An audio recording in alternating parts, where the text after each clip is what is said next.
Thank you, John, and thank you all of Grenada Forum. You folks really represent what I fantasize will happen all across this great land, as a matter of fact, around the world. You've heard a number of speakers in the past that have enlightened you on a variety of subjects. The one tonight, this is very apropos that it be Halloween. This is probably the worst story you've ever heard. I spent a great deal of time trying to not want to believe this. But unfortunately, the evidence is that support not only Cathy O'Brien's story, and the other evidence is that Senator John DeCamp from the Nebraska cover-up, Franklin cover-up as it's known, support what you're going to be hearing tonight. In addition to that, there has been a tremendous amount of information that has surfaced over the past, really, 3 years that has come from people who have been on the front lines. Not only therapists, but we have got generals and colonels from all branches of the military and members of intelligence that have provided us with literally tons of documentation, not only supporting Cathy's story, but thousands of others just like her. Cathy O'Brien is not unique. I wish she were, because if she were, I would not be in front of you right tonight, because it would mean that this problem went no further. Unfortunately, that is not the case.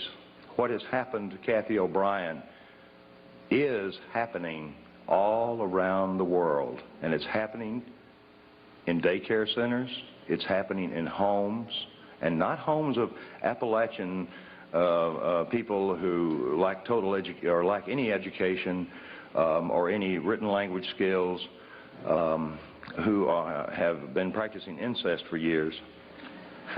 This is happening as a result of a very coordinated effort that has come out of the intelligence communities, again, from around the world.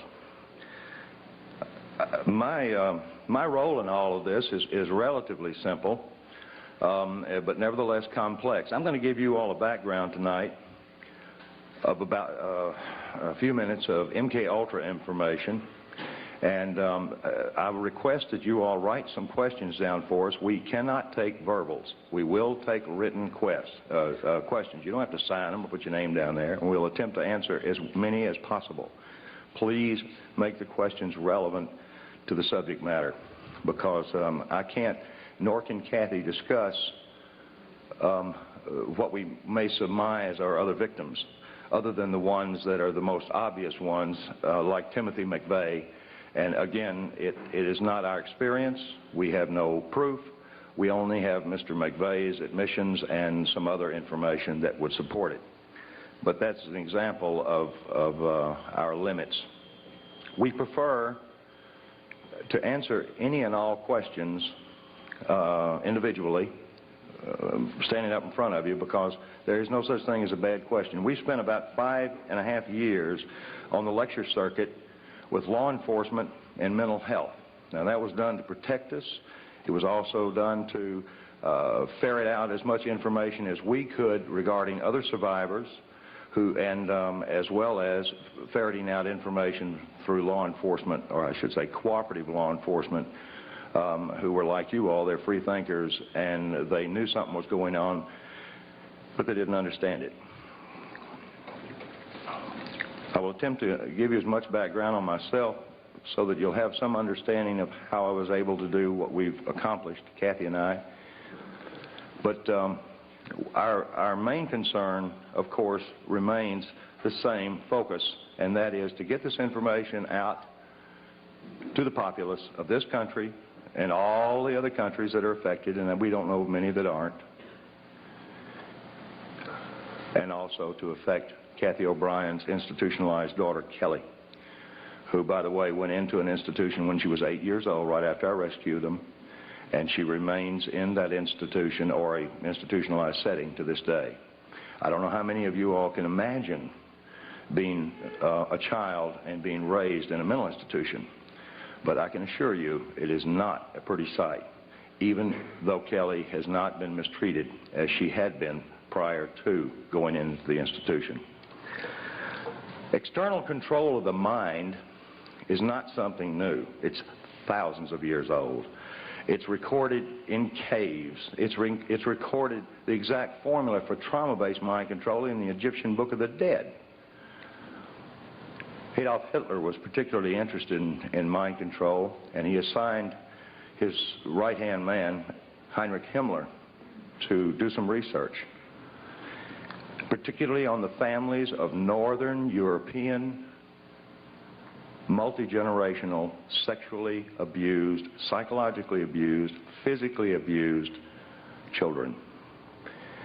You see, I'm sure each of us understands, those of us that read the Bible and understand its literal interpretation about the sins of the father, understand what multi-generational abuse means. In this case, multi-generational abuse, and that begins, by the way, at birth, involves horrendous sexual and psychological and physical abuse that is put on these children by their caregivers. Well, Adolf Hitler knew that these people who are abused become very, very receptive to external control of their mind. They also develop some incredible abilities, like 44 times visual acuity. Now, I know that it doesn't take a rocket scientist, pardon the pun, to figure out how we could use somebody with 44 times the average person's visual acuity. It's called special forces. Special forces individuals are screened very carefully. Now, back when I was working for the Defense Department in a project known as MK Ultra, which was the exact project that Adolf Hitler assigned Himmler to do on multi-generationally abused children, I saw nothing of what Kathy O'Brien is reporting. I saw no abuse. What I saw in the prison systems and in the mental institutions were people who had a chance to recover their lives and their mind.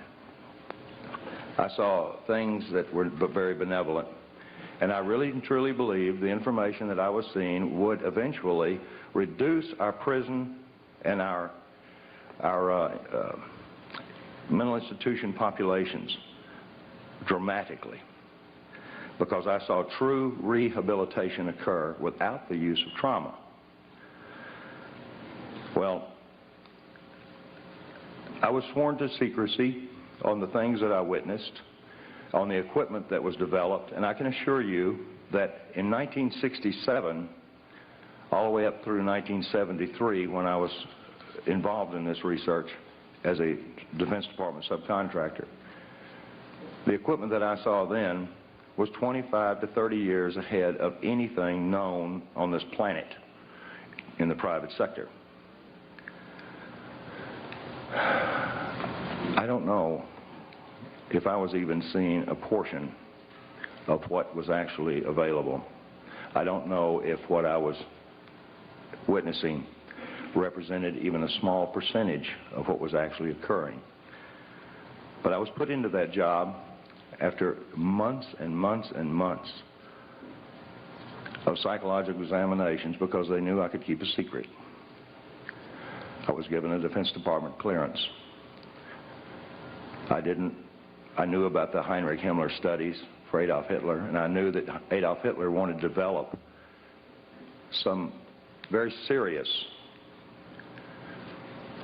people to put in places to control various regions in what he called, and George Bush called, and Nero called, the New World Order. You see, Adolf Hitler was not the first, nor was George Bush, to fantasize about this hideous idea of totalitarian government enslaving an entire globe's through mind manipulation. Now, mind manipulation comes in a lot of forms. You folks are not, you folks in this room are not falling into one big, huge trap, and that is information control. And I, again, thank the Grenada Forum for bringing Kathy and I in to impart this message, because we need your support. This book is not distributed through bookstores for the most part. The few bookstores that do handle it directly with us. To guard the integrity of the book so that it would go totally uncensored, we published it ourselves the first time. We now have an opportunity before us because many of the people Kathy has mentioned in the book have been indicted for a variety of reasons, or are facing indictments, or have fled their respective countries, or stepped down from power. For one simple reason: corruption that they could not cover up. Now, the corruption that we're talking about here goes beyond, I hope, most of you all's limits of experience. It certainly went beyond mine. I had a household that was this is totally alien to.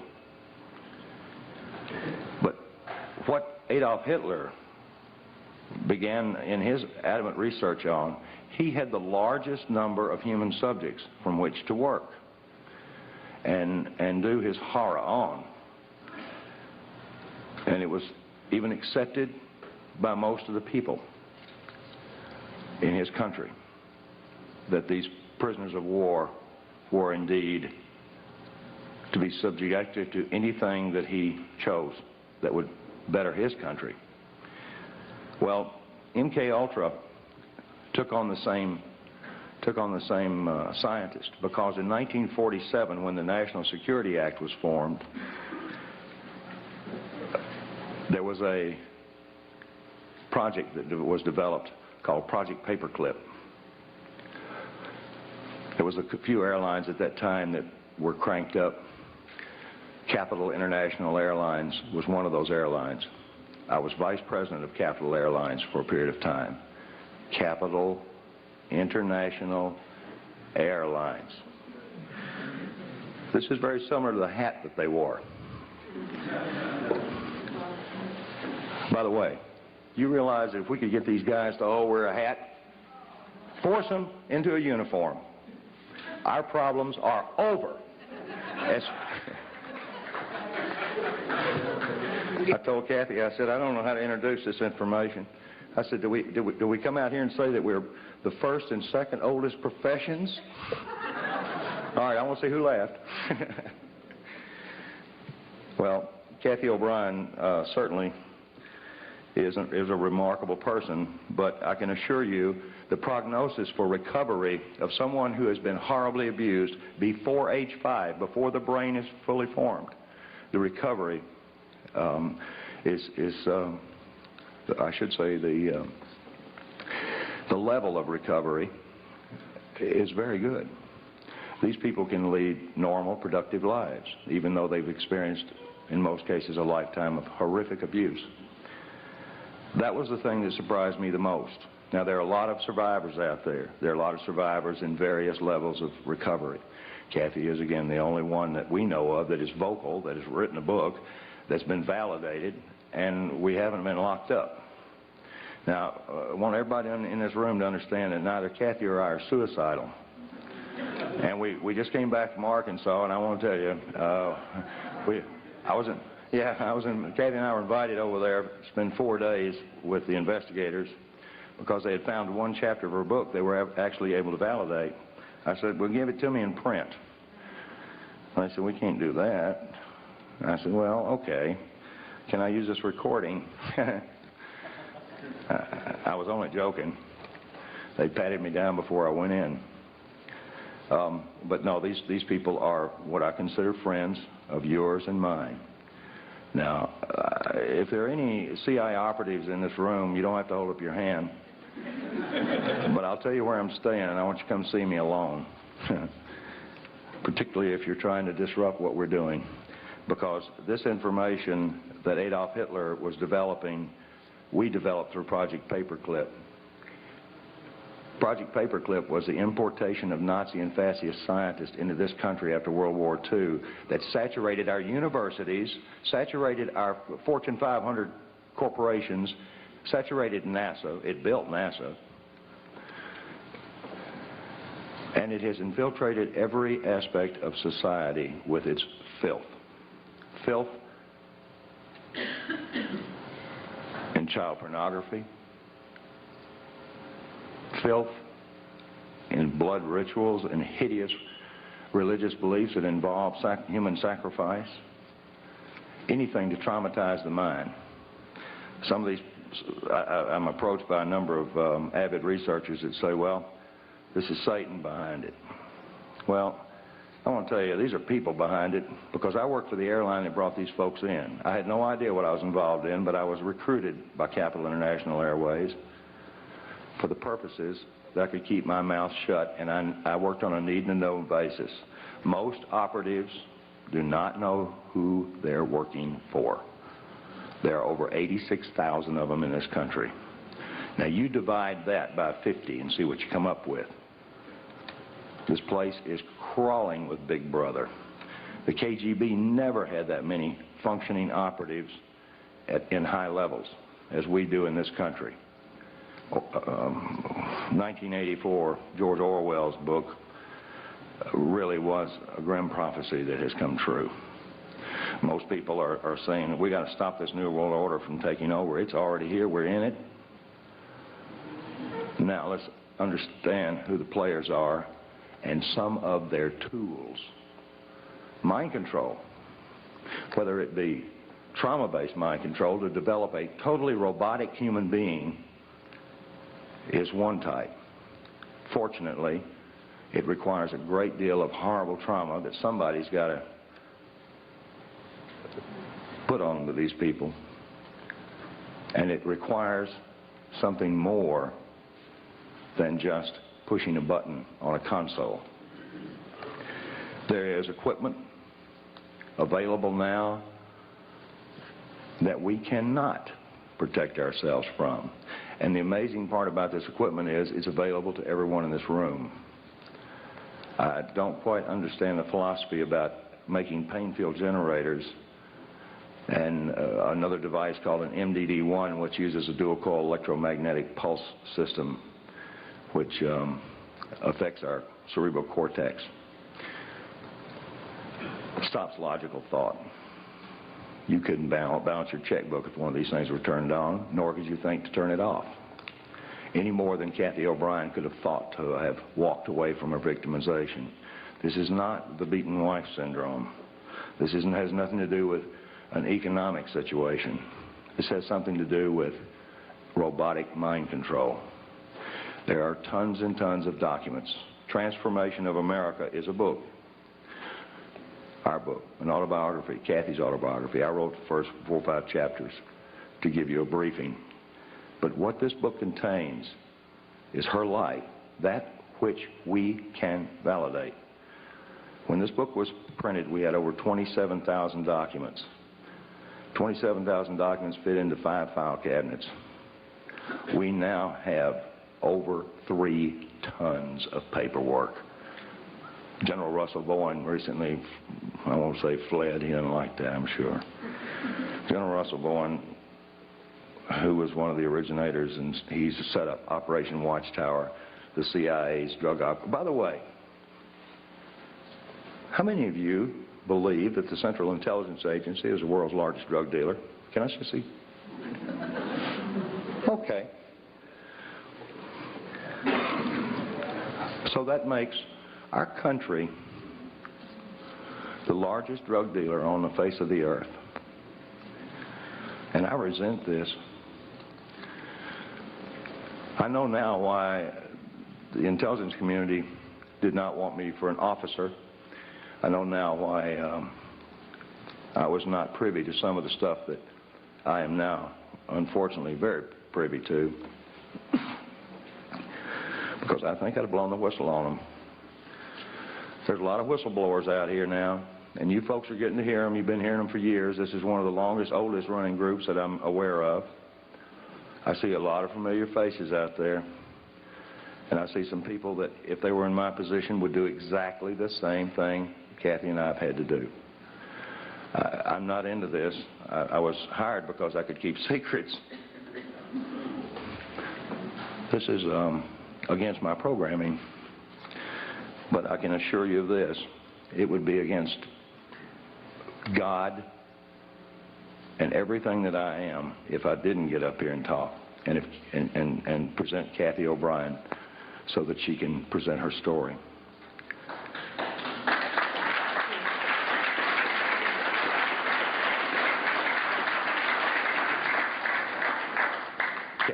Kathy and I are really humbled by the number of people that we see that would have done the same thing. And people come up and say, oh, man, we really appreciate what you're doing. I said, well, thank you. And I appreciate hearing that. I even appreciate people when they say, this is hard to believe.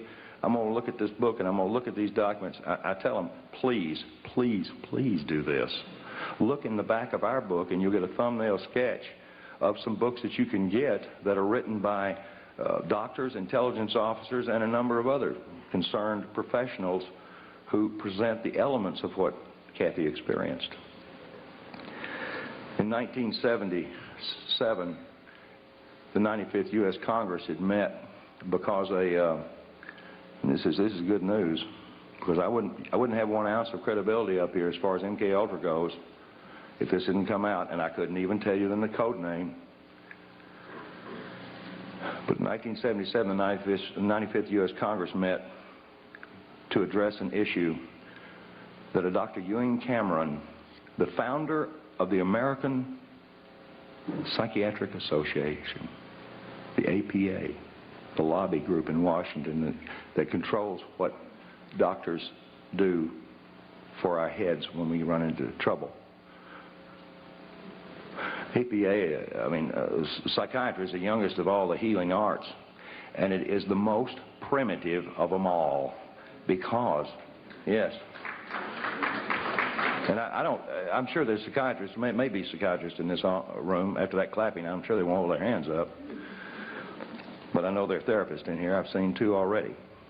These therapists know exactly what I'm talking about because the information that they're provided by their lobby has been carefully screened. Information on rehabilitating victims of mind control is not only scarce, but it's required some incredible efforts by some brave individuals who wound up getting sued because they could not violate the civil rights of the individual that they were actually treating. The situation with Kathy and I was very different. I wasn't a doctor. I wasn't a psychiatrist. I had no insurance or practice or license to protect. So I kept Kathy from reading newspapers.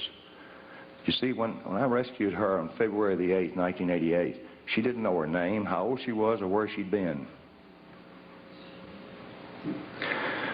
I'd seen this with people involved in espionage, and I immediately thought that Kathy had been an information courier, even though she was dressed like a prostitute, walked like a prostitute, and talked like somebody that was leading a Christian choir somewhere. And it was such a conflict, I couldn't quite grasp this contrast until I was given a great deal of information from some people involved in intelligence in this country and abroad. I was fed a treatment modality that ultimately would lead to putting Kathy O'Brien free again for the second time in her life. The first time was when she was born, and it stopped right there. Kathy O'Brien had been a victim of the most horrendous abuse system known to man. The type of mind control, again, that Adolf Hitler thought that he could use on certain individuals, putting them in positions of extraordinary power and having invisible strings, the master puppeteer, to their minds and what they said. I don't know if we have politicians like that now or not, because it seems like you don't have to put them under mind control. They'll do anything that corrupt members of Congress persuade them to do. I've known several corrupt congressmen that didn't have to be blackmailed with sex, that didn't have to be enticed with money or drugs. They just simply were corrupt. You see, a sociopath is a very outgoing individual. Leaders. Yeah, leaders. Yeah. Unfortunately, sociopaths have no conscience, no expression of soul. They do not relate to anyone else's pain except it gives them pleasure. MK Ultra was designed and had many, many sub-projects for developing the perfect soldier, the perfect espionage agent, things that I was told that would cover an area of our national security that no soldier and no diplomat could possibly cover. No one told me that we were using them as drug mules and prostitutes. No one told me that we were using them for breeders so that children could be provided sheiks, world leaders. No one told me that we were using them for money laundering operations. When I rescued Kathy and her daughter, the information about this is in the book. It took me a year to put Kathy back together, literally, with a whole lot of help and a whole lot of love. Other therapists don't have that latitude. They can't love their patients. They can't keep them away from telephones. They can't keep them away from newspapers and TVs. And they wind up getting contaminated because they're highly suggestible. They see an ad for fried chicken, they can smell it. Now, I dreamed as an ad man to be able to produce ads like that. I worked real hard just to get somebody to go, nice ad. But nobody ever drooled on any pages that I ever put out. And I used subliminal. I used a form of neurolinguistics. Those of you who do not know about NLP should learn. Tony Robbins is an advocate of NLP, and he teaches. As a matter of fact, he taught George Bush and he taught Bill Clinton. And there's nothing wrong with Tony Robbins. He's not a bad guy. He's a smart businessman. And any smart businessman these days knows the value of neurolinguistics, or the language of the unconscious. I always call it the language of the subconscious, and I'm getting outvoted by all the mental health people. They're saying, that's not right. Unconscious. Well, to me, it's the subconscious. But the language of the subconscious provided me the codes, keys, and triggers to unlock all the rest of the doors in Kathy's mind that pertain specifically to her abuse. It gave me information like bank account numbers first. And I found that rather unusual until I found out that most people who had worked around MK Ultra and knew anything about deprogramming, and by the way, it's nothing more. I'm nothing more than a hacker. Instead of hacking a hard drive computer, I'm hacking the hard drive up here. This job as a hacker provided me some incredible information on bank account numbers. And instead of going down and looting the bank accounts and having to hide for the rest of my natural life in luxury, I took them to the FBI and gave them to them. Not because I knew they were clean or dirty. It's because I didn't want them to kill me over it. I provided everything that's in this book over a period of 3.5 years to every state, federal, and local law enforcement agency that was directly involved with this case. And the names of over 1,000 agencies and people are in this book. I wanted to get this before Congress. I wanted to get it before Congress like happened in the 95th U.S. Congress in 1977, when the wife of a Canadian cabinet member had gone in to a mental hospital in Montreal where Dr. Ewan Cameron was practicing. I wonder why they say practicing. And she came out as a vegetable. Well, the cabinet member, I don't recall his name right now, he was just incensed on trying to find out what had happened to his wife. They put her through horrific electroshock tortures and every other conceivable torture, drugs, hypnosis.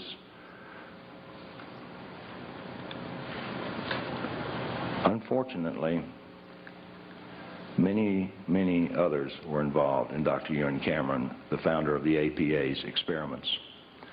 Some of those recovered ones, I'm in touch with 2 of them, and these people are highly functional and most likely will be doing the same thing we're doing. One of them will be in the very near future. I don't know of any in this country that have recovered to the point where Cathy O'Brien has, because no doctor can dedicate 16 to 18 hours a day, day in, day out, 7 days a week, and violate every civil right that they've got and get away with it legally. Nor can they have their patients legally go into the safes or safe of their handlers and pull out their diaries. Ooh. By the way, in one of the diaries, it's got Bill Clinton's home phone number. It's got Dick Thornburg on a coke deal for $20,000. And the list goes on. This is a small group, gang. I suppose, if you consider the population of the United States, it's so fractional, these bad guys that are in control of all of us, it's so fractional that we wonder what on earth could they be doing. People wonder how does Clinton survive all of these attacks against him? How did George Bush survive the attacks against him? Well, he didn't. He went out of office, but I don't believe anything changed. I believe the guy that he had for his replacement did exactly what he wanted to do, like start out with NAFTA and GATT. We're, as David Icke so eloquently said, a one-party system. There are ways to change that, and there are a number of people that are making some very positive efforts in that direction. But that's their job. My job and Cathy's job is to stand before groups like you, very nervous, because we're not nervous that we're standing in front of you so much as we want to make sure that the information you get will excite you enough to where you'll go out and talk about it, or go out and investigate it and talk about it some more. That's all we want to do. We attempt to get our books out by the case, and they get real cheap when you buy a case of them. One box of books, 36 books, $252 if we deliver them. This book is information. It is truth, and it is truth that will set us free. I am absolutely intent on the idea that the information contained in this book will indeed reach the eyes of those who can see. And the information contained on this video that's being produced right now will reach the eyes of those that can hear and see truth, so that they will get out and begin to wonder why Sirhan had the same psychiatrist, Jolyon West, Lee Harvey Oswald, Timothy McVeigh. Now, boy, I'll tell you, this guy's real popular. He's right down here at UCLA.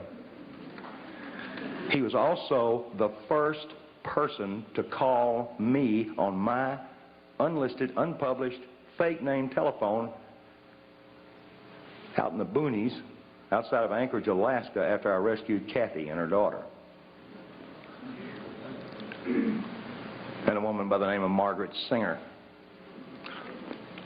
who may be a friend of one or two of y'all out there, but I don't miss a chance to bring out the fact that she was the one that sent another character in on us up there. I I wasn't connected well enough to be told not to do anything on my own. And at the time, I was absolutely out of my mind from hearing this stuff. I was suffering from what is known as post-traumatic stress disorder. I was shell-shocked after hearing what Kathy and Kelly were showing me, and then or telling me, and I was showing this information to members of the intelligence community and members of U.S. Customs and other branches of federal law enforcement who validated it for me. Thank you. I apologize to everybody that buys our book and reads it, because I tried to make my portion of it informative enough to where it wouldn't hurt you. And I told Kathy that she had to include enough detail in the book, such as the anatomical details of her alleged abusers, so that we could get them into court and make them drop their pants.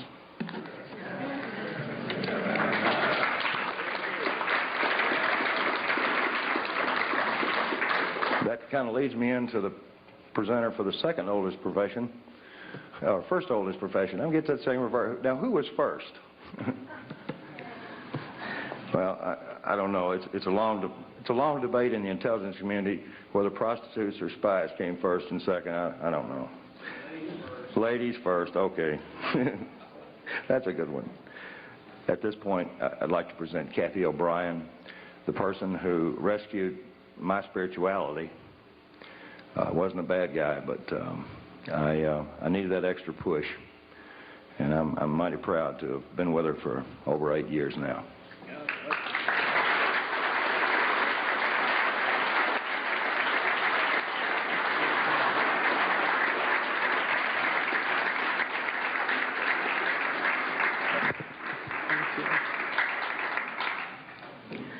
I want to thank each and every one of you for coming out here tonight to arm yourselves with knowledge about a tool that's being covertly used to usher in what Adolf Hitler and George Bush termed New World Order, and that's mind control. I've enjoyed talking with quite a few of you earlier this evening pertaining to how mind control has affected some of you or some of your loved ones. Mind control is very prevalent in this country and around the world. These criminals that are in control of our country operate on the philosophy that secret knowledge equals power. Many government secrets and personal reputations were staked on the belief that I could not be deprogrammed to remember those things that I was supposed to forget. They were wrong. For as intelligent as these perpetrators are, they're limited in their thinking by their own immorality. They don't have wisdom. They don't think deep. And they never considered the strength of the human spirit. They never considered what would happen when a good man like Mark Phillips gained knowledge of their secrets and used them to restore a mind rather than control one.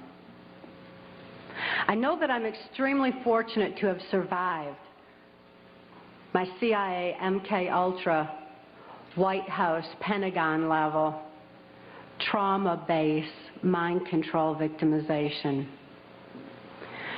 Now that I'm in control of my own mind and ultimately my free will, I'm telling everything that I witnessed and saw and heard and photographically recorded behind the scenes of this New World Order effort. By telling their secrets, their power is eroding.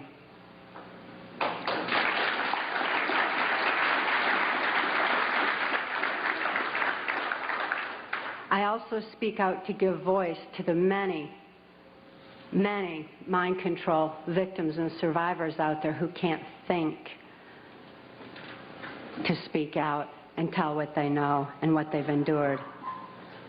I speak out for the sake of my daughter, Kelly, who's now 16 years old and is a political prisoner in the custody of the state of Tennessee, where she's being denied any rehabilitation due to the political affluence of her abusers. She's counting on Mark and I to get this word out on her behalf. For Kelly's sake and for your sake, Mark and I have gone to great lengths to document the facts and the truths that are listed in our book, Transformation of America. Transformation of America is self-published, uncensored, so that you can have the facts that you have a right to know and a need to know. These truths have been covered up and kept from all of us for a long time under a blanket of so-called national security. This is the same blanket of national security that has prevented us from obtaining justice despite the extensive evidences and documentation we have. We have over 27,000 documents and evidences. Government insider testimony, medical records, more than enough evidence for any legal procedure in this country, including congressional. But this blanket of national security has stopped us from obtaining justice. It's time for truth to prevail. It's time that these truths were brought to light for the sake of humanity as we know it.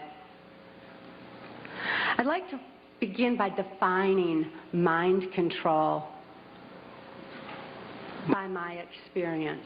I realized that my experience was extreme, that the extensive, total robotic, absolute mind control I endured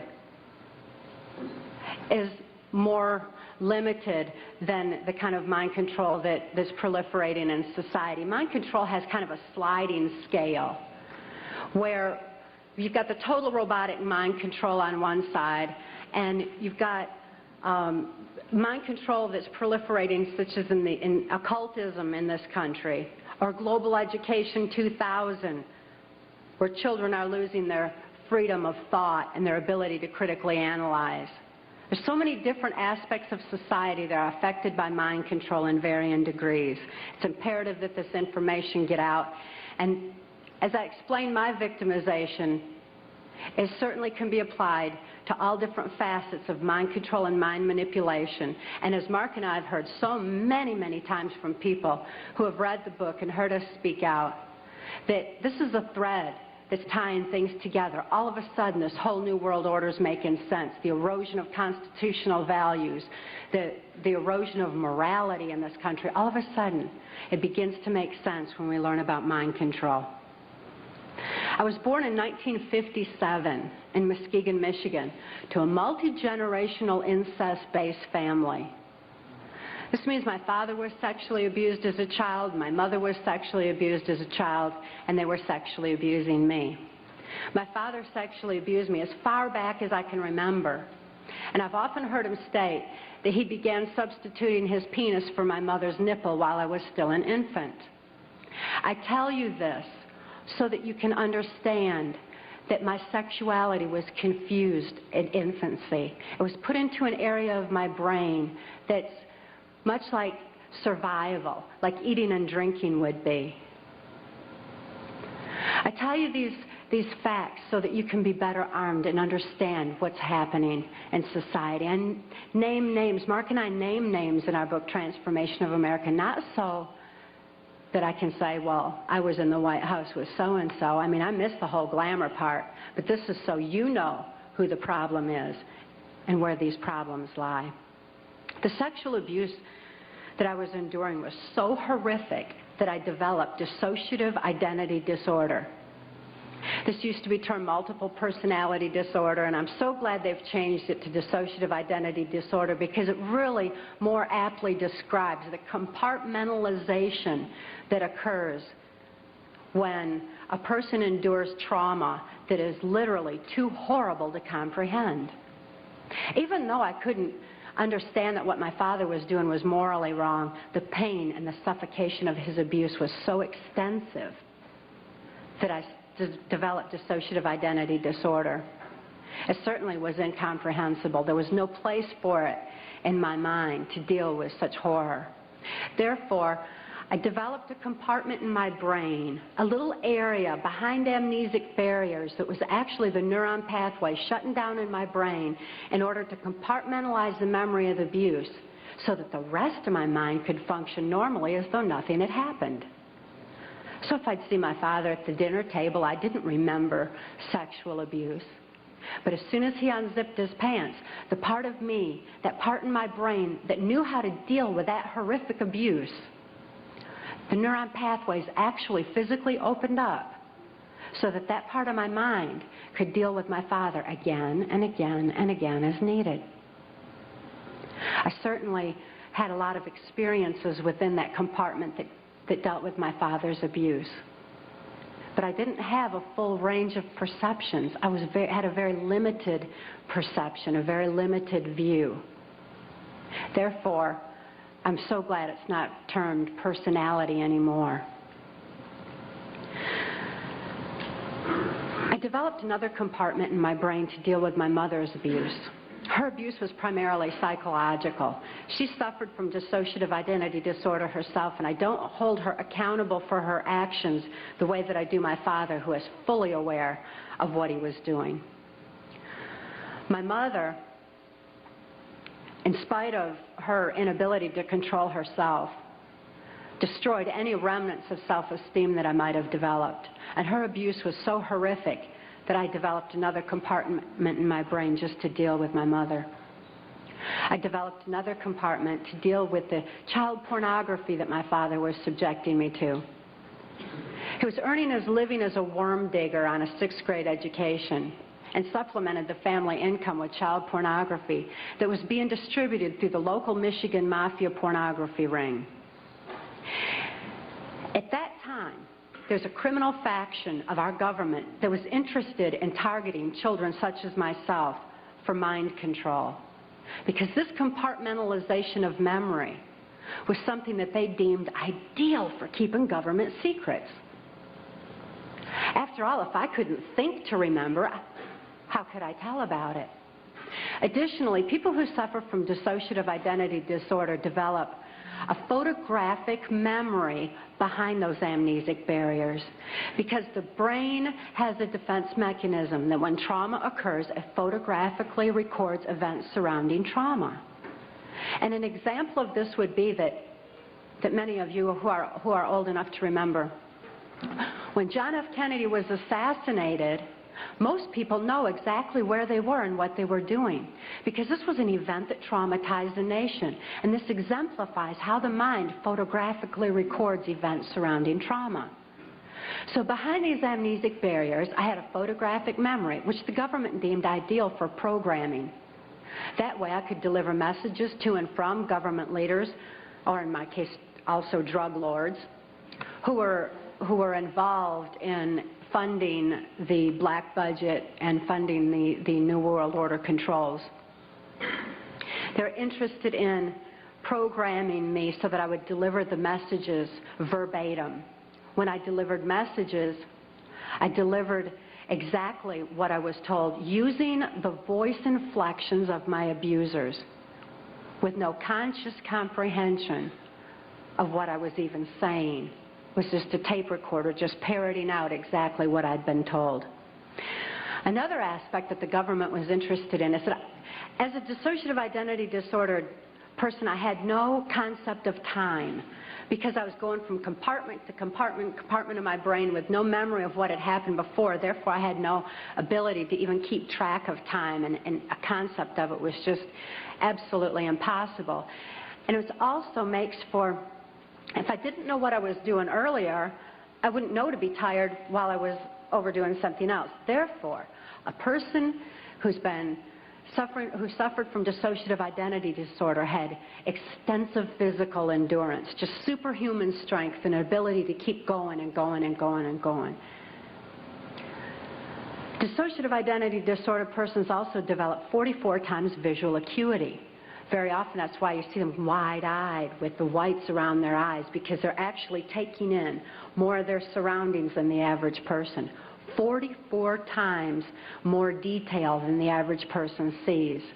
That certainly makes them perfect marksmen for mercenary operations or for intelligence in different areas that the government was interested in developing mind control. was a chosen one or a prime candidate for mind control because of the sexual abuse that I had endured. My sexuality had been enhanced. Therefore, I was used as a sex slave and also delivered messages to and from these government leaders. At that time, because the government, this criminal faction of our government, was so interested in dissociative identity disordered persons, they knew that any child that was subjected to child pornography had to have endured trauma so horrible that they had to be suffering from that disorder. Therefore, this criminal faction of our government sanctioned this child pornography ring so that they could identify and target children such as myself for the project. At that time, the politician, local Michigan politician, mafia politician, the politician who was protecting this Michigan mafia pornography ring was a guy named Gerald Ford. This is the same Gerald Ford that went on to become the first unelected president of the United States. Gerald Ford, I never perceived his political affluence. I only perceived him as another abuser like my father, because Gerald Ford also sexually abused me as a child and sexually abused me right on through my mind control victimization until Mark rescued my daughter Kelly and I in 1988. Gerald Ford is not a pedophile per se. He's what I refer to as trisexual. He'll try anything. Any age, anybody, anytime, anywhere, just as long as he had control. Because he had a perversion of power, in addition to his interest in mind control. Therefore, it was Gerald Ford who came out to our house and explained to my father how to raise me in the project according to government specifications. My father had been caught sending this child pornography through the U.S. mails, and therefore he was approached and told that if he sold me into that project, that he would gain immunity from prosecution. My father remains free from prosecution to date for so-called reasons of national security. My father thought it was just absolutely wonderful and immediately sold me into the project. He felt like the government condoned child abuse. So did I. I certainly felt like the government did. And my father went on to have 5 more children to raise in the project, so there were 7 of us in all. The rest are still awaiting freedom. Once my father agreed to sell me into the project, I was taken routinely to Mackinac Island, Michigan, which is a political retreat where the Michigan governor's mansion is located. It was a bohemian grove of sorts where politicians met and discussed New World Order controls, where they discussed mind control of the masses, mind control in the school systems, how to use occultism as a trauma base. One of my sexual abusers at that time was the Prime Minister of Canada, Pierre Trudeau. Pierre Trudeau is a professed Jesuit. Now, the Jesuits are an intelligence arm of the Catholic Vatican. There's a criminal faction within these Jesuits. I'm certainly not saying all Catholics are bad, nor am I saying all CIA is bad or all politicians. There's good and bad in everything. But nevertheless, Pierre Trudeau represented this criminal faction of the Catholic Church, of the Jesuits, who believed in mind control of the masses because they wanted to be the one world church in the New World Order. The money that was being brought in through the church was funding New World Order controls. And he firmly believed in mind control. Another sexual abuser of mine was then Michigan Senator and later U.S. Congressman Guy Vanderjagt. This is the same Guy Vanderjagt that went on to head the Republican National Committee that put George Bush into the office of president. It was at Mackinac Island, Michigan, when I was 13 years old, that I was dedicated to the senator who would become my owner in this mind control project. That's U.S. Senator Robert C. Byrd. Senator Byrd is a Democrat from West Virginia. And again, as you'll notice as I reveal any names, that this doesn't have anything to do with party lines. Democrats and Republicans both are involved because it's not about party lines, it's about who's for the New World Order and who's not. Nevertheless, Senator Byrd had been in office as I've been alive. He's still in office today. He's been head of our Senate Appropriations Committee, which means he held the purse strings of our country. He decided where money would be spent. And I know from having witnessed and experienced and saw so much behind the scenes that Senator Byrd was appropriating money in directions that would allow for New World Order controls. Not only that, but my father, for having sold me into this project, was granted a lucrative military contract for making camshafts for military automobiles and all. My father became extremely wealthy on his 6th grade education. Senator Byrd,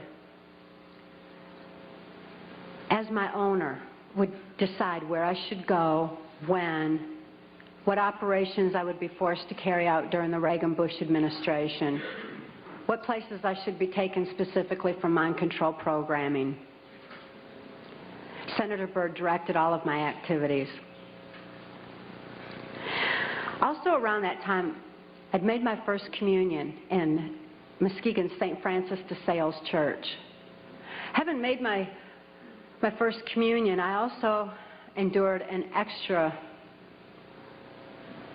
ritual after that was referred to as the rite to remain silent. That's R-I-T-E, as in ritual. This involved Congressman Vanderjagt and the head of our church at that time, a Father Don. And they subjected me to an occult blood ritual. This was so horrific. It was this reversal of the Catholic Mass. It confused my mind because when a person's operating on a subconscious level because they're so traumatized that consciously there's no place for what they're enduring, the subconscious mind has no ability to discern and to question and to reason the same way that the conscious mind does. And this reversal of the Catholic Mass into occultism just made it all seem to run together in my mind. It was absolutely horrific. This blood ritual was so horrible that my mind readily accepted the mind manipulation that I endured afterwards, a hypnotic language, the neuro-linguistic programming, mind-controlled programming, that actually changed the way that my brain was functioning. So that, you know that part of my brain that I said would open up to deal with my father's abuse again and again?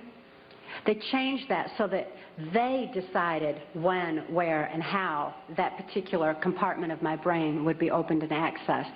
And they replaced the triggering mechanism with hypnotic codes, keys, and triggers, hand signals. There's also phone tones that can also open those neuron pathways and give access to the compartmentalized memory as well. They replaced that at that time. And this was with this right to remain silent. I also had a silence in my head after that because up until that time, I heard, it was just my own voice, but I heard my voice arguing back and forth with all these different perceptions and from the different compartments in order that I could formulate some kind of a decision about things. I remember before the right to remain silent that I had some free thoughts of my own, and I had hoped for a place in the world where people didn't abuse each other. I'd hoped to have 10 children that I knew would be at least 10 children in this world that weren't abused. I'd hoped for those things, but with the right to remain silent, I lost my capacity, my ability for free will thinking.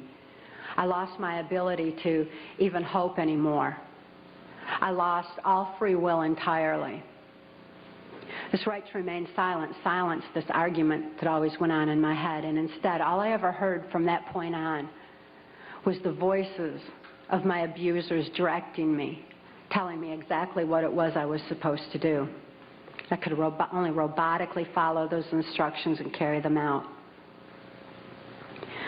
By the time By the time I was ready for high school, Senator Byrd ordered that I be sent to Muskegon Catholic Central High School. At that time, there was an enormous emergence of information. The Catholics had long since learned the effects of trauma on the human mind. They'd learned it and kept records of it for so many years, with such things as the Spanish Inquisition and other aspects where people who didn't follow the belief systems were wiped out. The Crusaders had also recorded a great deal of information pertaining to trauma on the human mind. This information was being merged with the Hitler-Himmler research that the CIA had taken and had been advancing on. The combination of the merging of the information was very powerful. And Muskegon Catholic Central was a place where this information was being brought together. It was at Catholic Central that the very basis, the very groundwork for Global Education 2000 was being implemented. This is Goals 2000, outcome-based education. There's many different names for the program that's being implemented in our school systems. It's being forced on our children by the federal government. Global Education 2000 was designed to increase our children's learning capacity while decreasing their ability to critically analyze. That way they would just readily accept whatever they were told without any question and just take all the information in. At Catholic Central, I got straight A's. I did really good in school because I was photographically recording everything in class. I endured occult ritual in the school chapel, as did numerous other students in the school. I certainly wasn't the only one.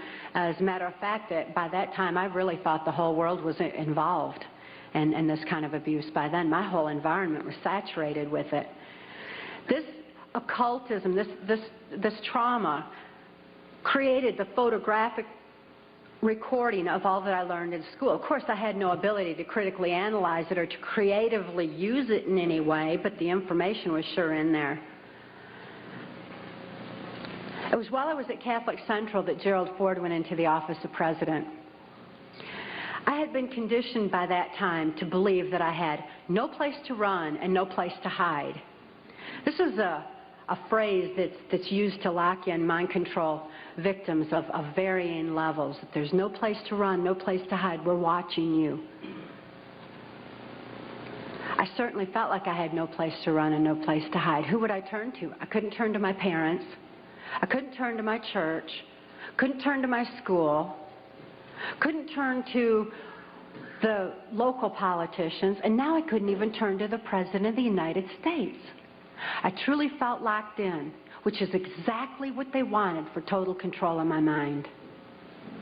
Of course, since then, I've learned otherwise, and Mark wisely taught me while I was in the deprogramming process that I did have a place to run, so right at them. And I had no need to hide. Obviously, they do, by the way. They're covering up all their acts with the national security blanket. After I graduated from high school, Senator Byrd ordered that I be transferred to Nashville, Tennessee. Nashville, Tennessee was heavily involved in mind control at that time through the country music industry, and above all, the proliferation of CIA cocaine operations within the country music industry were already in full swing. The political corruption in Tennessee was just all the way to the top. The country music industry provided a cover for mind-controlled slaves like myself to be taken around the country to the various places as designated, and also to distribute and deliver the large quantities of CIA cocaine that was coming into the country.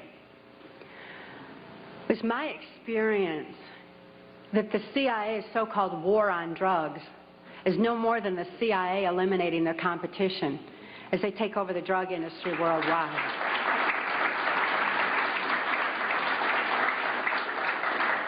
They took their war on drugs to our street corners and turned our streets into a bloodbath. The country music industry provided the cover for distributing the cocaine, so Senator Byrd wanted me to be within the country music industry. Besides that, he fancied himself an entertainer of sorts, and he fiddled on the Grand Ole Opry from time to time. When I was first sent to Nashville, he was playing on the Opry that night, and he had a musician behind him, a guy named Wayne Cox. Wayne Cox later told me that playing music behind Senator Byrd wasn't the only way that he backed him, but that he backed him politically as well. After the Opry that night, I endured an occult ritual again. Occultism is oftentimes used as a trauma base for mind control. Who can comprehend that kind of a trauma? A blood ritual is absolutely horrible, and it's a perfect trauma base for mind control, for the compartmentalization of memory. I witnessed Wayne Cox murder a railroad bum down at Nashville's Union Station. It was abandoned at that time, and there were bums around, and he shot him right between the eyes and cut off both of his hands, which was Cox's MO for murder. After this blood ritual, this horrible trauma, I was programmed that Wayne Cox would be my first handler in MK Ultra Mind Control. As my handler, Wayne Cox would follow Senator Byrd's directions and instructions, and above all, he would be subjecting me to more trauma sufficient to satisfy the numerous compartments Senator Byrd wanted developed in my brain for mind control programming so that I could carry out various operations during the Reagan-Bush administration. I endured numerous occult rituals after that. Wayne Cox at that time was working directly under the direction of Louisiana Senator J. Bennett Johnston, and he took me to his hometown in Chatham, Louisiana. J. Bennett Johnston at that time was heavily involved in mind control operations because he was running a band of mercenaries out of Louisiana. At that time, this band of mercenaries were going in and out of South America. There was a lot of arms deals going on. There was, and most importantly, when the airplanes would fly these guys down to South America, they would come back full of cocaine, which was being distributed on our streets.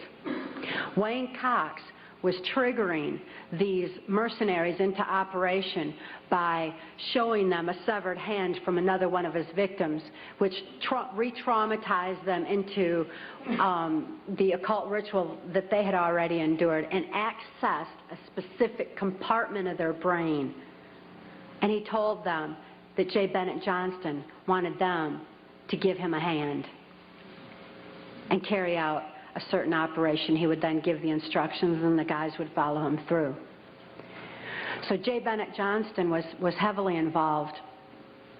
At that time, it was 1978, and it was determined that I had endured sufficient trauma to carry out my first trial run operation.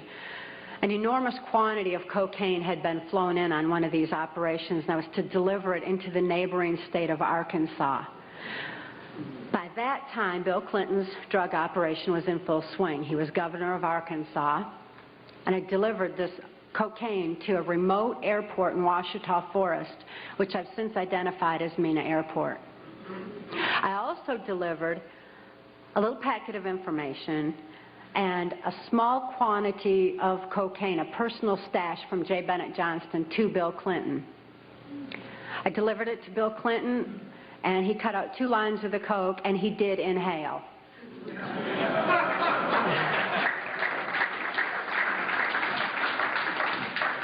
That certainly wasn't the only time I saw Bill Clinton using cocaine.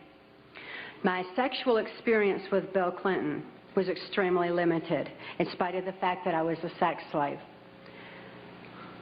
It was my experience that Bill Clinton is bisexual, leaning far more towards a homosexual end. All I've ever seen him involved in was the homosexual activity, with very limited experience with him myself. Whereas my experience was much more prevalent with Hillary Clinton, because Hillary is also bisexual, leaning more towards a homosexual end, and it was she who accessed my sex programming to fulfill her perversions. Around this same time, J. Bennett Johnston subjected me to some other mind manipulation that involved, instead of an occult theme, an alien theme. Now these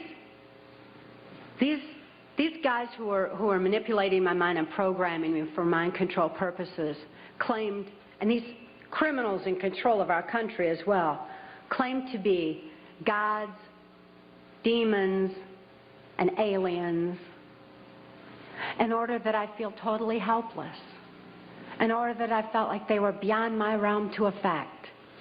And it certainly worked at that time. J. Bennett Johnston told me that he was an alien. He told me that he had been part of the Philadelphia experiment, and when the ship disappeared, it came back a spaceship.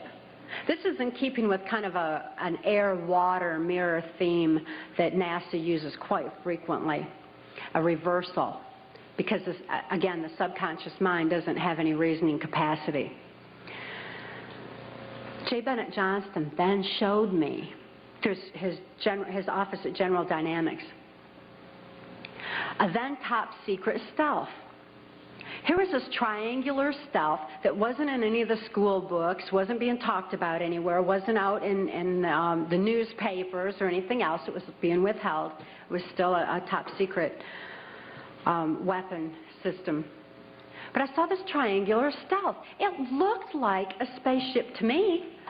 I'd never seen anything like that. And everything that J. Bennett Johnston was doing and he was involved in certainly was alien to me. So it was easy for me to accept the idea that what was happening was in fact being perpetrated by aliens. I'm not saying that there's no such thing as aliens. That would be foolish for me to even say anything like that at all.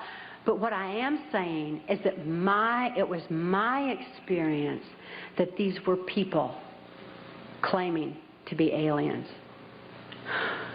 If there's a reality out there pertaining to any alien influence, we need to sort out the government misinformation and disinformation and mind manipulation techniques that they're using.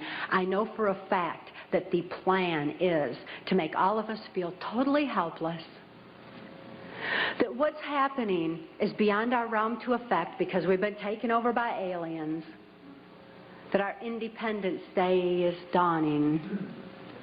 So beware of that. Understand that those criminals have been keeping information and technology from us under their blanket of national security. They are 25 years ahead of us at least, technologically. Can you imagine what they've got now?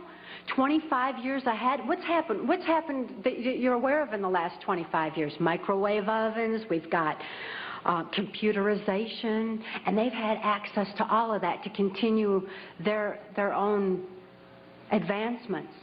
They're way ahead. So when they say, it's aliens, and they show us some incredible technology, don't fall into the trap of feeling totally helpless, that this is beyond our realm to affect. Superstition begins where knowledge leaves off. And they have been keeping knowledge from us for a long time. People have all kinds of belief systems. And I'm sure each and every one of you has various and different belief systems as well. Regardless of what your belief system is, it is imperative that you know that these criminals are people. They are within our realm to affect. They need to be held accountable for their actions and their crimes against humanity.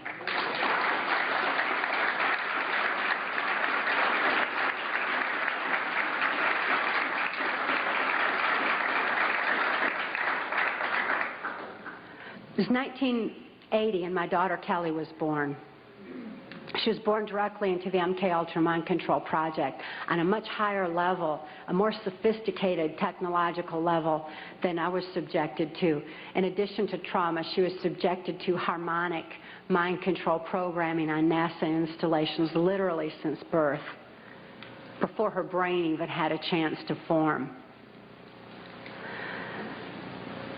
As soon as Kelly was born, Senator Byrd figured I'd been traumatized enough by that time and ordered that we be transferred back to Nashville, Tennessee to carry out operations during the Reagan administration.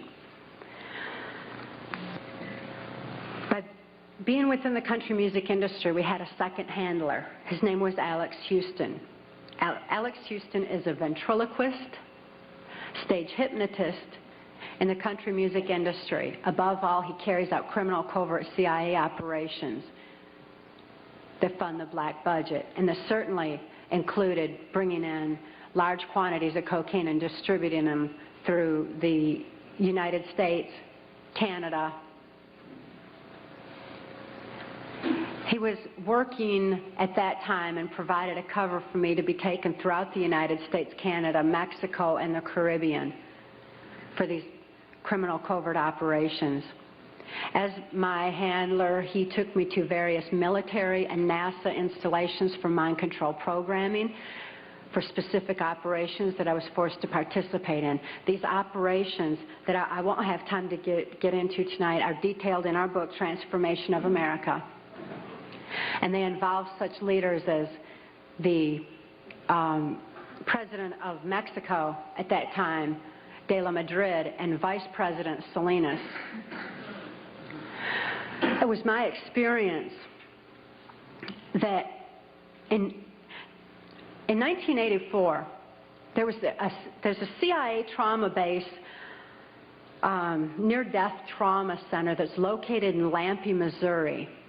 It's called the Swiss Villa Amphitheater.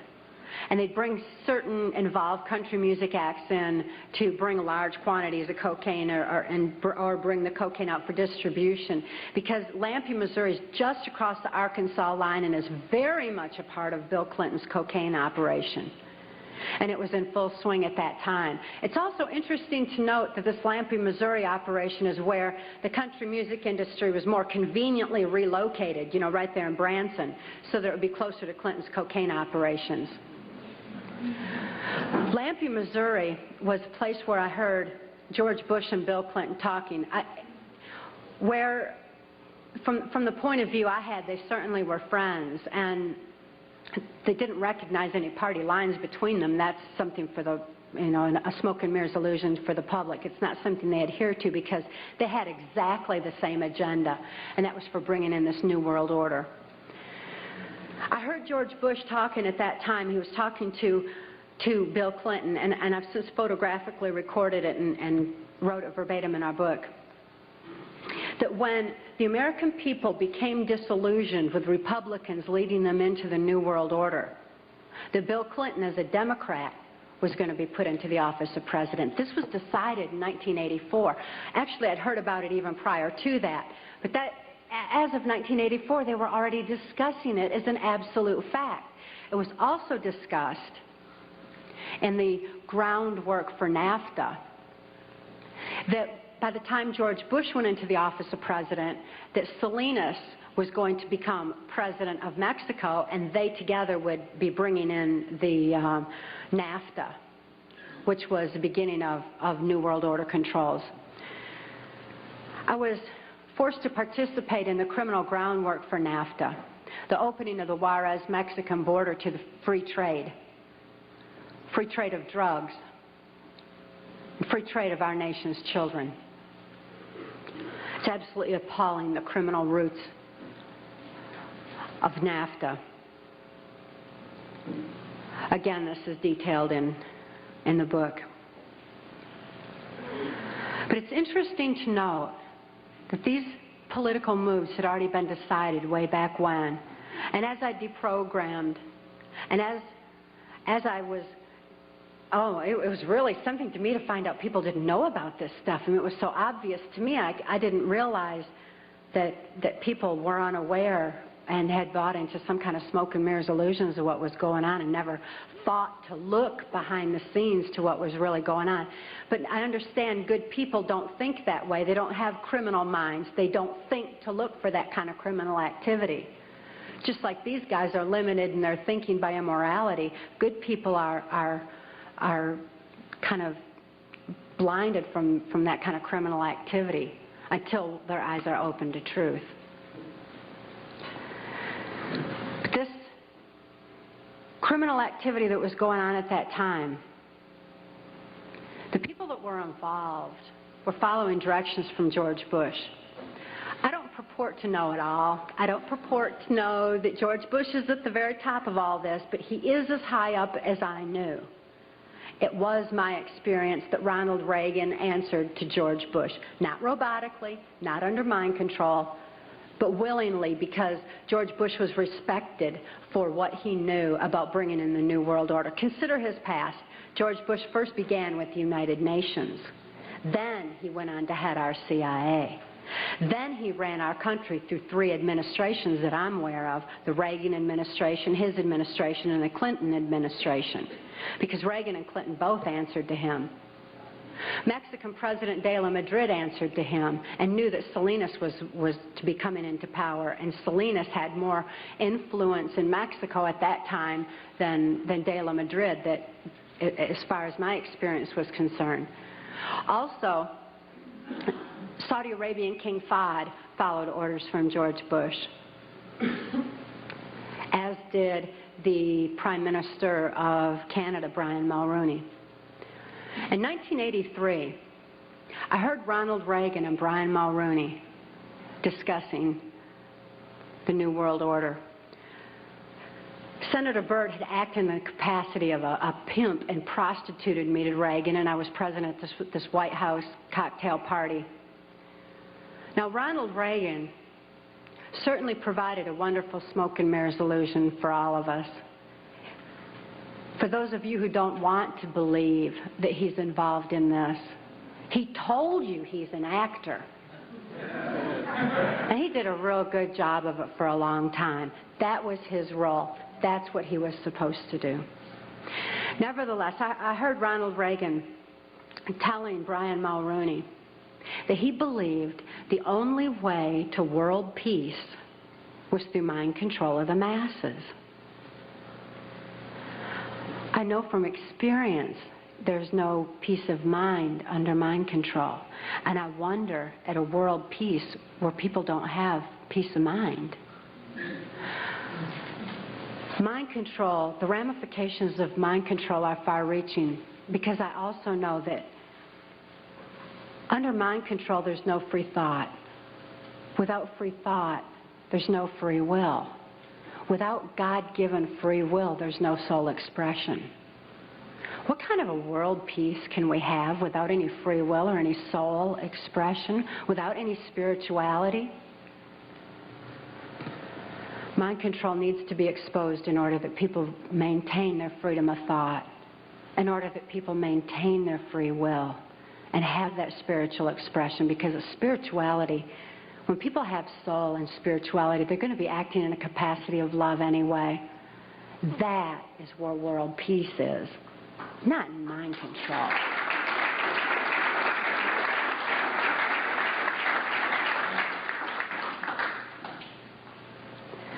By 1988, I'd been forced to participate in numerous operations against my will, all of which I certainly would never have done.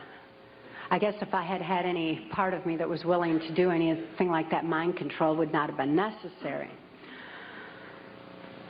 I'm appalled at what I was forced to participate in, but I am relieved that this information is getting out, that people are passing the book Transformation of America hand in hand, hand to hand, so that hand in hand we can take back our country.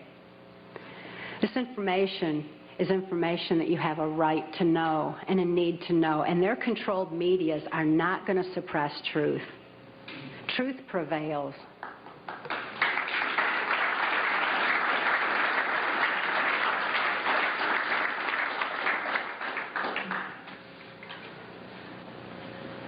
In 1988, Mark rescued my daughter Kelly and I. We couldn't think to escape. I couldn't think to save my daughter any more than I could think to save myself.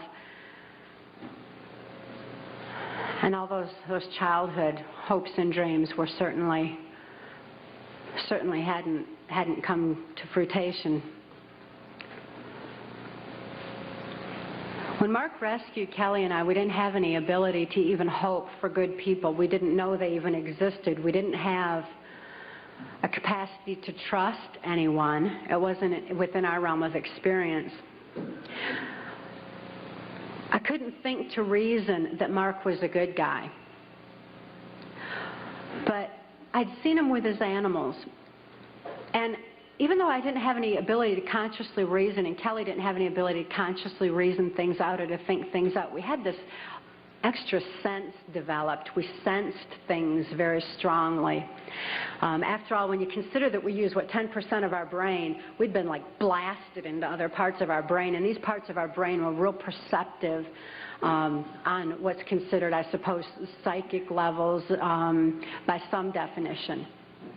When we had a sense for things, kind of like the animals did. And we noticed that the animals loved Mark. He had these raccoons that he'd rescued. He had 3 raccoons, and they all loved him, and they hugged him, and they wrapped their arms around his neck, and they patted on his face and kissed him. And, you know, that was really a neat thing for us to see, because we had only seen our animals abused. We lived on a farm. We had lived on a farm, and we had dogs and cats and horses and cows and guineas and chickens and all kinds of animals, all of which Alex Houston tortured or killed to keep us in line to, you know, if we didn't do this, this would happen to our pet. And we loved our animals. Please bear this in mind, that people who abuse children oftentimes abuse animals. If you see someone abusing an animal, keep your eyes open, look further, make sure those kids are safe. I've never seen an exception to this rule. Not that there's not one out there somewhere, but I've never seen an exception to it. So it was very telling to us that these animals loved Mark. Additionally, when he came in and rescued us, I mean, here we were under the gun of the CIA. Everything was very precarious, to say the least. I was 30 years old. I was supposed to be killed, as most mind-controlled slaves are at the age of 30. Besides, I was considered too old for sex by that time, so I was supposed to be wiped out. But Mark came in and rescued me from certain death and rescued my daughter from a fate much worse than death, and took the time to rescue our animals. He packed up all those cows and horses and guineas and chickens and loaded them up on these different trailers and everything and brought them to safety as well. This had a profound impact on Kelly and I. We certainly developed an ability to trust right there and then. Mark took us to the safety and serenity of Alaska. Since we were safe for the first time in our lives, experiencing love for the first time in our lives, memories of our past began flashing on our mind's screen. As these memories flashed, and I started to remember what had happened to me and to my daughter, particularly during the Reagan-Bush administration, I became enraged. I was enraged at what my daughter had been through, the tortures I'd endured, and what the plan was for humanity as a whole. I'd have been blinded by that rage, immobilized by that rage, if it weren't for Mark's wisdom in telling me that the best revenge is total recovery. Because through total recovery, by photographically recording all those events, I could expose these people for exactly what they are, for what their plans are, for what I witnessed behind the New World Order. Be able to get help for my daughter, who was in desperate need of help at that particular time. So I began writing out my memories. By writing out my memories, I used a different part of my brain than verbalizing. It bypasses emotion. Bypassing emotion was very necessary for logically making the incomprehensible comprehensible, for understanding and grasping what had happened to us and what could be done with that information. Kelly was not so fortunate. Because of the harmonic programming that she'd endured, remembering the traumas and deprogramming the program did not allow her access to all parts of her brain as it did me.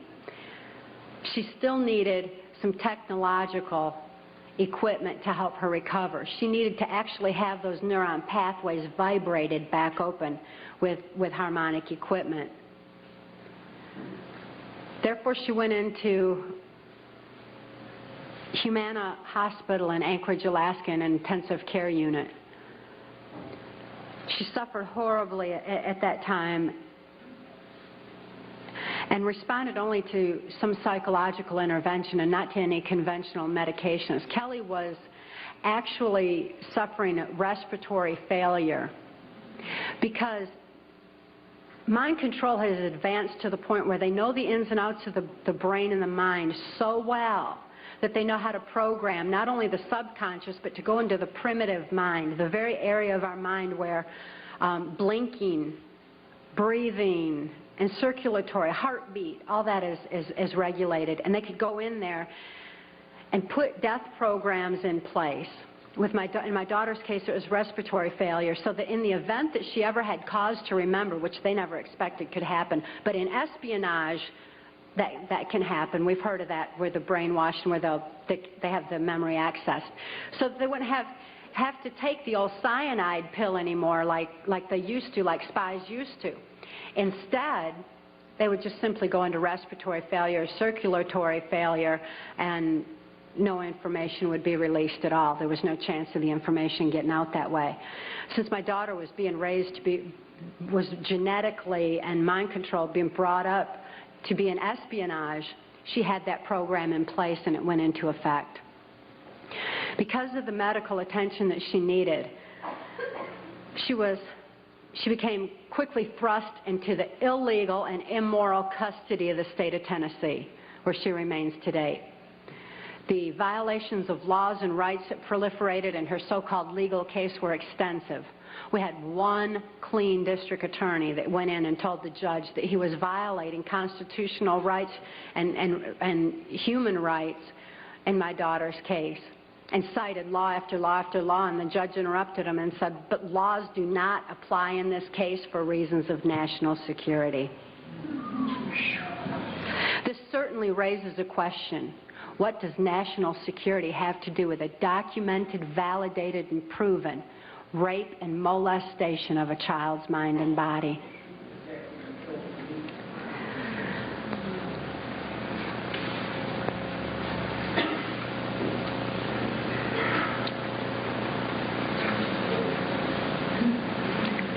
For Kelly's sake, and the sake of so many other mind control survivors out there, we need to lift this veil of national security. We need to repeal the 1947 National Security Act.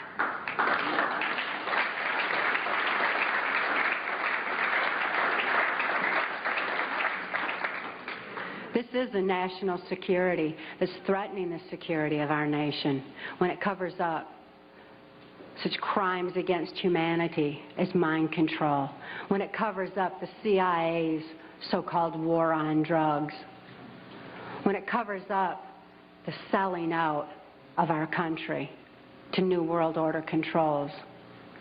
That's a national security that has nothing to do with the security of our nation. This national security has kept information pertaining to mind control for all of you for far too long. We've got to get this information out. We've got to arm others with knowledge on mind control, because knowledge is our only defense against mind control. We need to get this information out in detail so that we can all be more effective in our particular areas of taking back our country and ultimately taking back our world, for Kelly's sake, for the sake of all the other mind control survivors and victims that I know are out there. There's many, many of them. And for the sake of humanity as we know it. It is truth that sets us free. Please help us spread the word. Thank you.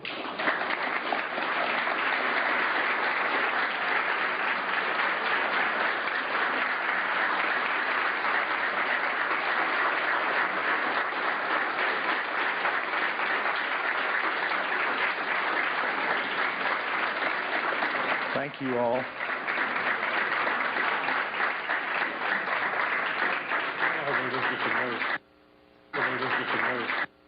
Jonestown was an MK Ultra project, but now, and that's right out of the government printing office, right out of the FOIA. You can get this information just like I did, and you can look in the book, and you will see government headings from the Freedom of Information Act government printing office of various investigations done by Congress, the 93rd Congress, the 95th Congress, and so on and so forth. And if you go to your library and access those under those headings, you will come up with this information. But let me give you a little information about Jonestown. In French Guiana, the property for Jonestown, the money came through a Mexico City bank, and it was traced directly to the Central Intelligence Agency. Jonestown was not a mind control project. Mind control had long since been perfected. Jonestown was a biological weapons project. And the worst part about this whole thing is there's two other projects twice the size that have been going on, that were going on in 1977, and they're still going on today. Now, that is very much reminiscent of the house of prostitution for little children that were being used in Washington, D.C. that you read about, and even in your, I don't want to call them newspapers anymore. Yeah, birdcage liners. Thank you. But there was a house of prostitution that these congressmen were using that was using little children in there. Well, nobody ever thought to ask, what happened to the little children that were being used? I'll tell you, they were moved right down the street, 2.5 blocks away, to 3 other houses of prostitution that still operate to this day. It's interesting to note that Wayne Cox idolized Jim Jones. He also idolized Charles Manson. This is the same Wayne Cox that's down there in Chatham, Louisiana, an occult serial killer who is immune from prosecution right now. He's free for reasons of national security. What is the name of the Jesuit order you spoke about? I mentioned in the book that they referred to themselves, not only the Jesuits, but all of them at the top of this New World Order pyramid, as the Order of the Rose. Please discuss the connection between the New World Order and the dominant network media, for example, ABC, NBC, CBS, CNN, et cetera, et cetera, et cetera. Information control, folks, is mind control. Need I say more? What you hear and what you see is all you have to base your decisions upon. We're being brainwashed. Monarch and MK Ultra program started in 1953. Do you see? I don't know that. I didn't know that Monarch project started in 53. I'd be very interested in knowing how whoever wrote me this note knows that, if you want to speak to me later. Do you see any connections between government and Satanists? No, I see a direct correlation between satanic activity as well as blood traumas and other horrific types of abuse that is used as a part of their religious belief. But I don't downplay the subject of Satanism. It's just that when you say aliens did it, demons did it, I can't do anything about a demon. I can't do anything about an alien. I can do something about a human being that says they're a demon and says they're an alien. And you all can affect those kind of folks too. But I don't know of any way to go after a demon. And I don't know any way to go after an alien. And I'm not saying there's not aliens, and I'm not saying there's not demons. But I want to tell you all something. Every single patient up until about 1982 that was presented with dissociative identity disorder, or back in those days MPD, or multiple personality disorder, was diagnosed with demons, and they went right off the edge. And if that didn't get them, the how does that make you feel got them, or your session is up got them, when they were right in the middle of an abreaction. That's re-experiencing the trauma. So the poor patient was either going to be subjected to a exorcism by a good intention, in most cases, religious person, or an exorcism of sorts from their therapist. because they didn't have any other information. They didn't know what they were looking at. They didn't realize the brainstem was scarred, very much like they have multiple sclerosis, and that you can get people to retrain the brain right through the auditory, but you can't say, let me get that demon out, or, oh, gee, I hope the alien doesn't come get you tonight, because you're reinforcing program. So no, I'm not downplaying Satanism. I'm not downplaying any sort of religious belief. What I am downplaying is a belief that it's something other than human beings. Take one. How much mind control is in the mass media? For example, last year there's no such thing as black helicopters. As of last month, everybody knows the military has black helicopters. Mind manipulation in the media is extensive, and they're controlling us by controlling our information. The same way that they're controlling children through the information that they're being fed in the school system. To answer another question, yes, it is in our school systems now. And the computers have actually been changed where the history has been altered, and people like Thomas Jefferson even left out of history in order that our children be brought up with socialistic values. So just as our children are being manipulated in the school system, all of us are being manipulated through the medias. We need to be especially careful that when trauma occurs in this country, that we're not losing any more of our freedoms, that our freedoms aren't eroding further, because they know that the traumatic effects on your mind are making you more susceptible and more suggestible and receptive to whatever controls they want to implement. So we need to be very alert to this and very aware of it. Here's a good question. Are many FBI and CIA personnel under mind control? I've heard they are. These are incredibly good questions, y'all. And I'm going to answer this question the best way I know how. I don't personally know anybody under mind control working for the CIA or the FBI. I know a lot of them that are under information control. I do know this, that the CIA and the FBI recruits Mormons with favoritism who have just come off of their mission. Thank you. Now, these gentlemen are very receptive to taking orders. They are highly suggestible, and they are ones who I know are being manipulated. There is a disproportionate number of Mormons in both the FBI and the CIA. I do not find that to be an indictment of the Mormons. Matter of fact, we'll be in Salt Lake City speaking on the 13th of November, addressing a number of concerned Mormons because of this very subject. Staying in the religious aspect here, what do you think of Linda Blood's book, The New Satanist? Could you talk about Michael Aquino and his M.O.? Yes, absolutely. Michael Aquino is a primary mind control programmer of mine. Linda Blood is by the way, he's a litigant, too. He sues everybody that ever talks about him. Including Linda Blood. Including Linda Blood, except us. Now, he got on national television and said, yeah, I know that, Mark Phillips. He is going to be the destruction of all organized religion in this country. Well, now there's an indictment. Michael Aquino is the founder of the occult temple of Set that's proliferating on our military bases. He is with the Psychological Warfare Division. Was with the Psychological Warfare Division. Some of his power is eroding thanks to the exposure that he's getting through people like Linda Blood.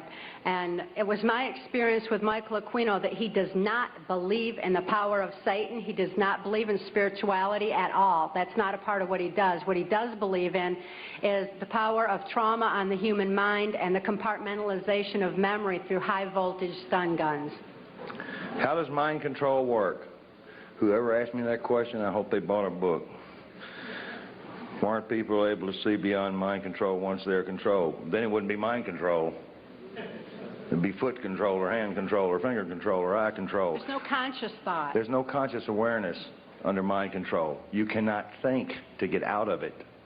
There's no reason to get out of it because you don't even think that you're being abused. You don't think. That's the simplest analogy I can give you. You are a reactionary robot. How do you get deprogrammed? with love, Well, a lot of patience. the modality for doing that is in our book. It's a 15-step one, and no therapist can legally do it. I can, and I'm not doing it anymore. How come the powers that be haven't killed either of you? Two reasons. How many people in here believe in God? All right. Those that have your hand up know half of the reason. The other reason is we followed a very careful path to the proverbial barn. We did not make some of the mistakes that some of our predecessors have, for instance, in the Inslaw case and others. It's not that I'm any smarter. It's just that I listen well, and I know how to trust. Therefore, I know who to trust, even those that I have not seen. Another reason, too, would be they've got so many fires to stomp out now, and people bringing truth out that, you know, we're just one of many. And besides, you know, stopping us is not going to suppress the truth. Were you ever at the Bohemian Club in Northern California? Yes. There's a chapter in the book pertaining to Bohemian Grove and some of the meetings that went on there between the politicians and world leaders that were involved. That's a place that needs to be exposed for exactly what it is. Okay. When I run into the same things over and over again, I'm not going to re-answer them. These are excellent questions. They're all excellent. Thank you. Someone asked, considering the things you've seen, the places you've been, why are you still alive today? I can tell you from personal experience, even though I can't tell you all the places I've been, I wonder how I'm still alive today. But it remains a total mystery to me, and it always will. Now, her body bears the scars. She has some of the things that they can't take away, they can't deny. Like Mr. Byrd, if he were undressed before Congress and the nation, there are things he can't deny, and Mr. Cheney as well. But there are undeniable scars that this lady carries that are not on her mind. They're on her brainstem, all over her body, thousands of stun gun scars, and a vaginal mutilation that defies the worst horror story you can imagine. Now, those are things that people don't do to themselves. Now, I had a CIA boy who was pawning himself off as an enforcement officer with DEA, who was on assignment to U.S. Customs in Florida. That should have been a tip-off. He said, you know, FBI believes she had that done to herself. I said, of course she did, with a pocket knife, moron. I said, how in the world would anybody even find anybody evil enough to do something like that? And I tracked it down. It's an ancient Egyptian practice taught to Michael Aquino. And I understand from her that he is alleged to be the one that told her handler, Alex Houston, how to use carving knives to do it. He bragged that he was a carver. He carved people. Could you please elaborate on Ronald Reagan's involvement? Oh, yes, I could for a long time. I wish we had more time. Details are in the book. I need to bring up Ronald Reagan's situation. A number of us, you know, I've got my wall in my office covered in invitations from Ronald Reagan, from George Bush, and some other presidents. One I don't even want to mention, that I was invited to dinners and inaugurations and all sorts of things through my relationships with people in the community and in the State Department.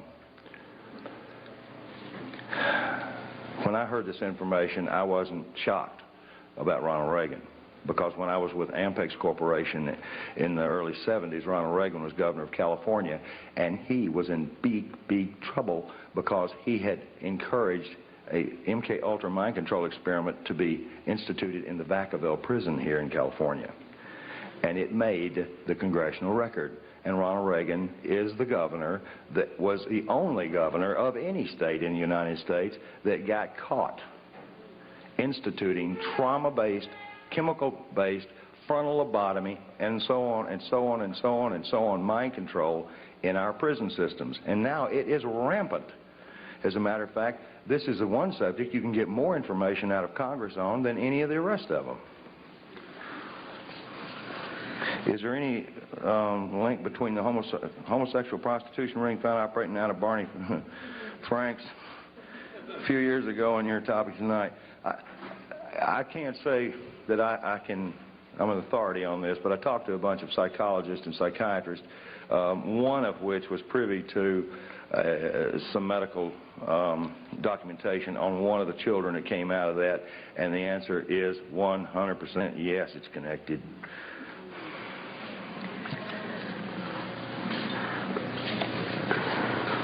Where'd that go? How does remote viewing being done by various former military men such as Major Ed Daines and Courtney Brown compare with your mind control? It's all under the guise of MK Ultra. Remote viewing, anything. I was part of the Duke studies in 1967 and 68, working with the paranormal. Most of the people I saw were of, at that time, Soviet origin. As a matter of fact, I didn't know we had a Cold War going on. I really didn't. I mean, there was a huge exchange of information. I was constantly sitting down at the table with KGB agents. And they were identified as such and handed me cards. Cards. KGB handing out cards. I couldn't even understand. The first time somebody handed me a card, I said, well, this is the end of me. He said, do you have a card? Who is Kelly's father? That's this several times. Wayne Cox was Kelly's father. He was her father because genetically they wanted her to have the capacity to be able to kill because she was being brought up in espionage for those kind of purposes. But it's interesting to note, and I think David Icke, a dear friend of ours, stated it eloquently, that just as knowledge is neither good nor bad, it depends who has control of it. By that same token, genetics, for as powerful of an influence they are not stronger than the human spirit. Kelly's soul is just so beautiful, and her loving capacity is enormous, and the love that she operates from is extensive. And she wants this information out for humanity's sake. So in spite of the genetics of who Kelly's father is, she's absolutely a beautiful, beautiful child. How did you get the number of operatives in this country? I don't know. Who asked me that question? Who did it? I got the answer to that three ways. There's a catalog company called Budapest out of Washington that's a catalog of spy books, and ours will soon be in it, hopefully. And there's a number of books in there. I can't remember the title now. But the New York Times also reads that catalog and orders those books. They're done by Stockwell and every other name you can imagine, and Philip Agee. And Philip Agee, I don't have a lot of respect for at all, except for one thing. George Bush stood up on national television and said he hated him more than any man on earth. I just couldn't help but love the guy. You say in your book that mind-controlled slaves were permitted any drug except marijuana. Why? It's an excellent question. The effects of marijuana on the brain are not conducive to mind control. It doesn't mean you can't be traumatized and put under mind control. It just means it screws up the programming. Because it actually opens neuron pathways in the brain. It expands thought. I'm not going to stand here and speak pro-marijuana because... No, because somebody be putting it in my car and popping me for it. But I am anti-marijuana because we see all these ads on TV and everything, and even Dole and Clinton in their campaigns are saying, what's it, Dole said, guns, violence, and marijuana, you know, as if it's so violent, because it is not conducive to mind control. They want it off the streets more than they want their drugs, like cocaine, off the street. Marijuana is especially targeted. I don't promote the use of marijuana as a Band-Aid for mind control because, again, knowledge is our only defense against it. Tell us about the congressmen and women who are helping you. Yeah, right. I'll tell you one, Bob Clement, I grew up with him. Matter of fact, when his father was governor, I used to go up with him, and I remember I was highly traumatized by something I saw at the governor's mansion, which I'm not going to tell on Bob, because it didn't have anything to do with him.